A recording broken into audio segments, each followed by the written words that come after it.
In today's video, I'm going to teach you how to build a Confluence page. This straightforward process will help you efficiently create and manage your documents within Confluence's collaborative environment. Let's dive right in. First things first, you'll need to log into your Confluence account. It's important to ensure you're using the correct credentials to gain access to your workspace. Once you're successfully logged in, navigate to the specific space where you want to create your new page.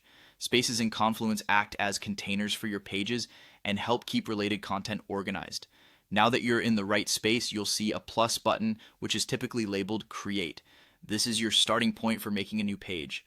Alternatively, if you prefer using shortcuts, hit the C key on your keyboard for a quick start.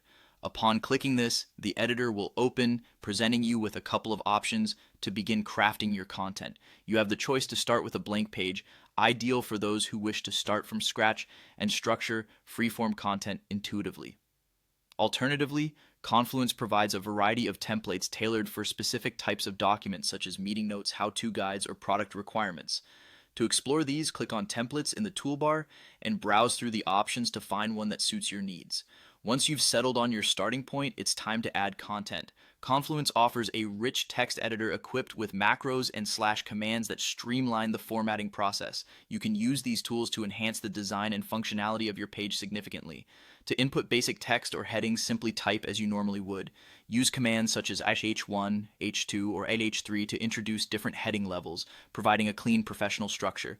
If you need to create lists, invoking bullet list or numbered list will do the trick effortlessly. And when it comes to adding tables, typing table will help you lay out your data in an organized grid format.